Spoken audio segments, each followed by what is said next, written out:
This is your daily dose of all things royal. Caroline, were you busting a gut over there? Or? Absolutely not. And what would he know about exercising authority as a king? He splintered the royal family so that he and Meghan could go rogue. He's now the disgraced loser son. His brother is in line for the throne, not him. And yes, we are still a constitutional republic. I know leftists dispute that. We have a very energetic executive. Don't get me wrong. Trump is using a lot of that authority. And I wish Congress would start legislating, but that doesn't make us a monarchy, Mr. Harry. Welcome back, my gorgeous, good-looking friends. There's more important things that we should be talking about than these two fools. Tensions between the United States and Europe are definitely building. In fact, the European Union is pissing the United States off. So this all started to bubble up yesterday when our Vice President, J.D. Vance, criticized the EU after there was rumors that were spreading around about Brussels seeking to punish X for refusing to remove certain online speech. What you see is the post, as he writes here, rumors swirling that the EU Commission will fine X hundreds of millions of dollars for not engaging in censorship. The EU should be supporting free speech, not attacking American companies over garbage. And what Vance is referring to are the rumors that Brussels was intending to impose massive penalties under the bloc's Digital Services Act, otherwise known as the DSA, which, as many of you know, is the censorship framework that requires major platforms to debate what regulators define as so-called illegal or harmful speech, with violations that are punishable by fines up to 6% of global annual revenue. And apparently, the DSA, now in full effect, pulled the trigger on Elon Musk's platform. Brussels fined X a massive $140 million for what it described as transparency failures under this censorship law, the DSA. In plain terms for you guys, the EU is angry that X is not policing speech the way that it wants. So, of course, officials insist the penalty is not about censorship. No, we're a democracy. It's about accountability. Yet every part of the fine print really does point to the same thing. It's that a government is demanding more control over what people say and see online. So the European Commission called X's blue check system, that little blue check mark that you can pay for, deceptive because Musk turned what used to be a verification badge into a paid feature anyone can buy. In the eyes of Brussels, that is chaos, a marketplace where speech is treated like a right, not a licensed activity. Hanna Verkunen, the Commission's executive vice president for tech sovereignty, summed up the mood by saying, deceiving users with blue check marks, obscuring information on ads, and shutting out researchers have no place online in the EU. We're holding X responsible for undermining users' rights and evading accountability. European regulators also are accusing X of not sharing advertising data and refusing to give researchers access to its user information. This is something that Harry and Meghan had been advocating for the last 5 years. The law says platforms must open up to independent research.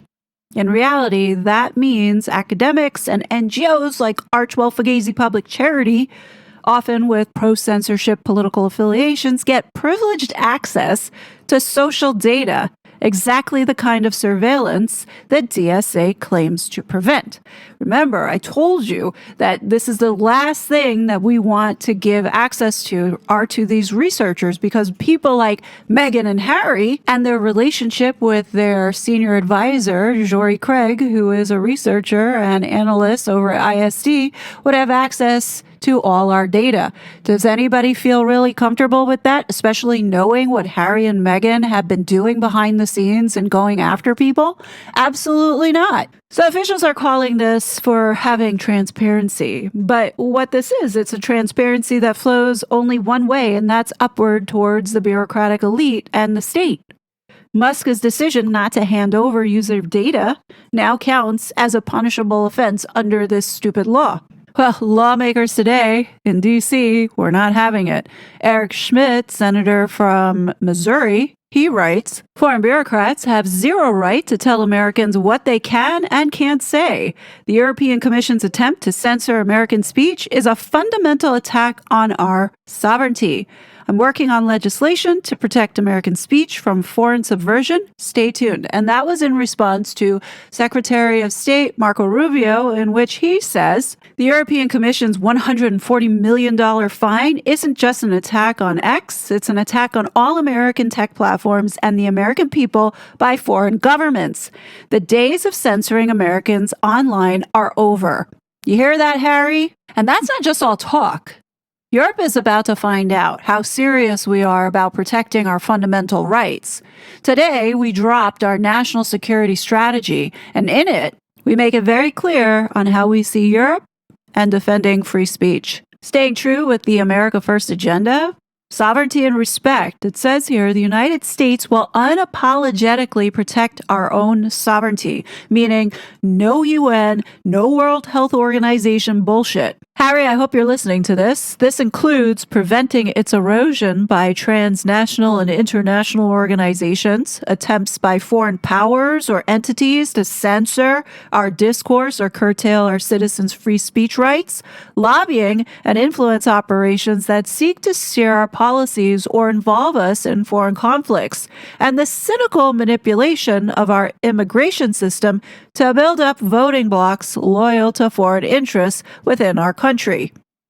Now, it's important that they laid this strategy out because, first and foremost, protection of core rights and liberties have been under attack. And in this document, it says the purpose of the American government is to secure the God-given natural rights of American citizens. To this end, departments and agencies of the United States government have been granted fearsome powers. Those powers must never be abused, whether under the guise of de-radicalization or protecting our democracy or any other pretext. When and where those powers are abused, abusers must be held accountable. In particular, the rights of free speech, freedom of religion, and of conscience, and the right to choose and steer our common government are core rights that must never be infringed or impacted by foreign influences. Okay, Harry? Because this next part is directed at you. Regarding countries that share or say they share these principles, the United States will advocate strongly that they be upheld in letter and spirit. We will oppose elite-driven anti-democratic restrictions on core liberties in Europe, the Anglosphere, and the rest of the democratic world, especially among our allies. And because Europe has walked all over us, it does appear that we are shifting away from NATO. As you can see here, burden sharing and burden shifting. But the best part of this document is the United States calling out what bureaucrats in Europe are failing to do for its own people. Where it says here in Section C, it says, promoting European greatness. American officials have become used to thinking about European problems in terms of insufficient military spending and economic stagnation. There is truth to this, but Europe's real problems are even deeper. Continental Europe has been losing share of global GDP down from 25% in 1990 to 14% today, partly owing to national and transnational regulations that undermine creativity and industriousness. But now here is the real dose of truth. But this economic decline is eclipsed by the real and more stark prospect of civilization erasure. The larger issues facing Europe include activities of the European Union and other transnational bodies, you know who we're talking about, World Health Organization, the United Nations, the World Economic Forum, that undermine political liberty and sovereignty, migration policies that are transforming the continent and creating strife, censorship of free speech and suppression of political opposition, cratering birth rates, a loss of national identities, and self-confidence. You know, all the things that people kept saying for decades was a conspiracy. Well, here you are, folks. Should present trends continue, the continent will be unrecognizable in 20 years or less. As such, it is far from obvious whether certain European countries will have economies and military strong enough to remain reliable allies. Many of these nations are currently doubling down on their present path.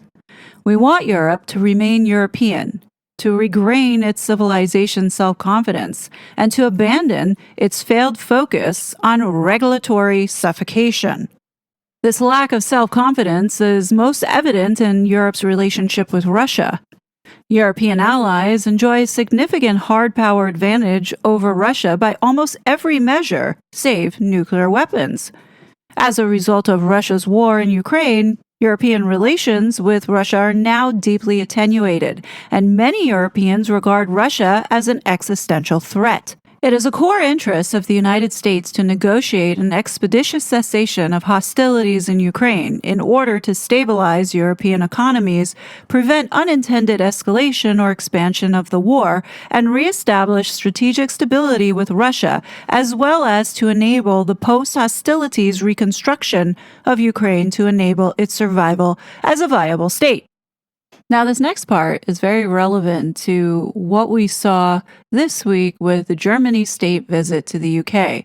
It says here, the Ukraine war has had the perverse effect of increasing Europe's, especially Germany's, external dependencies. Today, German chemical companies are building some of the world's largest processing plants in China, using Russian gas that they cannot obtain at home. The Trump administration finds itself at odds with European officials who hold unrealistic expectations for the war perched in unstable minority governments, many of which trample on basic principles of democracy to suppress opposition. A large European majority wants peace, yet the desire is not translated into policy, in large measure because of those governments' subversion of democratic processes. This is strategically important to the United States precisely because European states cannot reform themselves if they are trapped in political crisis. Yet Europe remains strategically and culturally vital to the United States. Transatlantic trade remains one of the pillars of the global economy and of American prosperity. European sectors, from manufacturing to technology to energy, remain among the world's most robust. Europe is home to cutting-edge scientific research and world-leading cultural institutions. Not only can we not afford to write Europe off, doing so would be self-defeating for what this strategy aims to achieve. American diplomacy should continue to stand up for genuine democracy, freedom of expression, and unapologetic celebrations of a European nation's individual character and history. America encourages its political allies in Europe to promote this revival of spirit, and the growing influence of patriotic European parties indeed gives cause for great optimism. Our goal should be to help Europe correct its current trajectory. We will need a strong Europe to help us successfully compete and to work in concert with us to prevent any adversary from dominating Europe. America is understandably sentimentally attached to the European continent and, of course, to Britain and Ireland. The character of these countries is also strategically important because we count upon creative, capable, confident, democratic allies to establish conditions of stability and security. We want to work with aligned countries that want to restore their former greatness.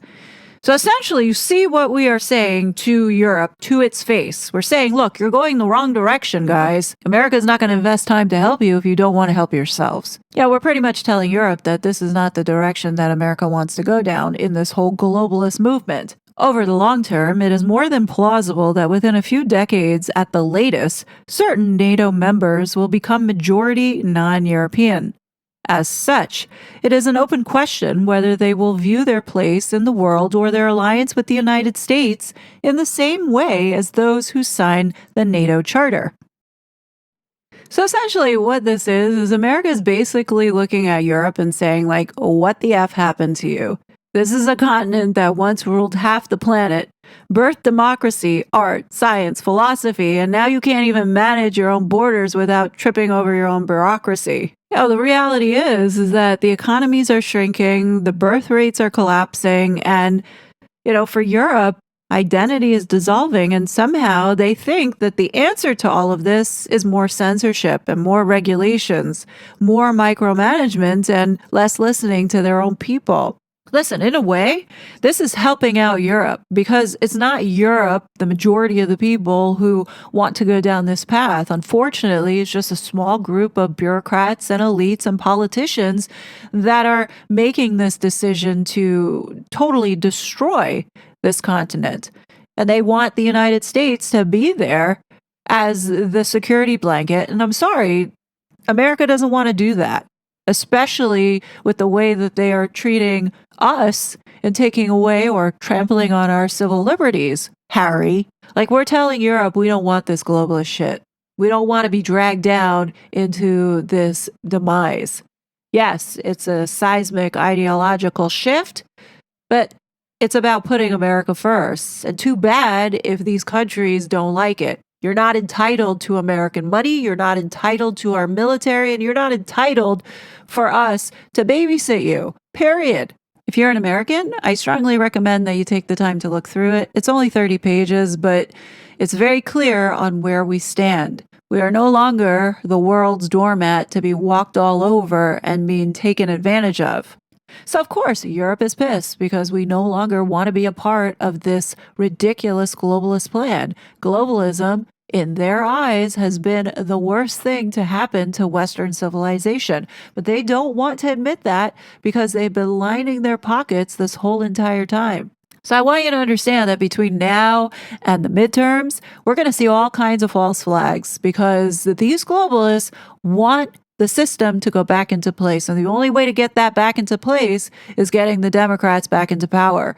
So all these false flags that we're seeing, especially with Harry and Meghan and the circus that has been going on this week, especially the last 2 days, you're going to see more of that. But don't be distracted. Don't fall for it.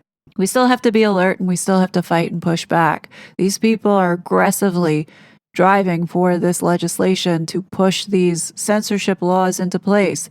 If we lose free speech, we lose everything. The West will fall. And that's what they want. X in order to preserve freedom of speech in America, the First Amendment. And I'm going to stick to that. And if that means making less money, so be it.